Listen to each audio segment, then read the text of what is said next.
Hello అండి. So ఇవాళ మనం ఏంటంటే చాలా కామన్గా అడిగే క్వశ్చన్ ఏంటంటే ప్రెగ్నెంట్ లేడీస్ అడుగుతుంటారండి, లైక్ ప్రెగ్నెన్సీలో మనం ఎగ్ తినచ్చా, ఒకవేళ తింటే ఎగ్ యోక్ అంటే పచ్చ సొన తినచ్చా మేడం అని అడుగుతుంటారు. సో ఇదేంటంటే మనకి first of all egg rich in proteins అండి, క్వాలిటీ ప్రోటీన్ బాగుంటుంది ఎగ్లో.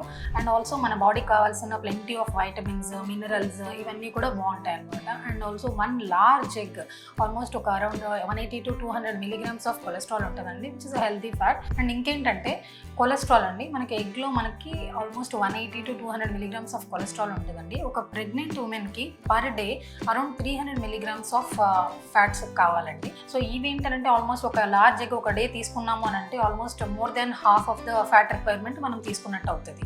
సో ఎగ్ అనేది 200% హెల్దీ అండి, తీసుకోవచ్చు pregnant ladies. But egg yolk కొంతమంది అడుగుతుంటారు, ఎగ్ యోక్ పచ్చసొన తింటే పుట్టబోయే బిడ్డకి జుట్టు రాదా మేడం, ఇంట్లో వాళ్ళు చెప్తున్నారు తీసుకోవచ్చా లేదా అని అడుగుతుంటారు. ఇట్స్ అ కంప్లీట్ మిత్ అండి, అలాంటిది ఏమీ లేదు.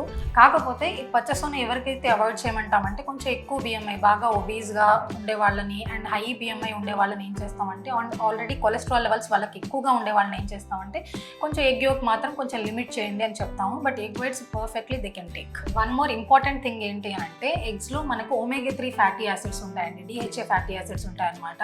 సో ఇవేంటంటే మనకు బేబీ బ్రెయిన్ డెవలప్మెంట్కి బాగా హెల్ప్ అవుతాయి. సో డెఫినెట్గా డైలీ ఒక ఎగ్ కంపల్సరీ తీసుకుంటేనే బెటర్ అండి.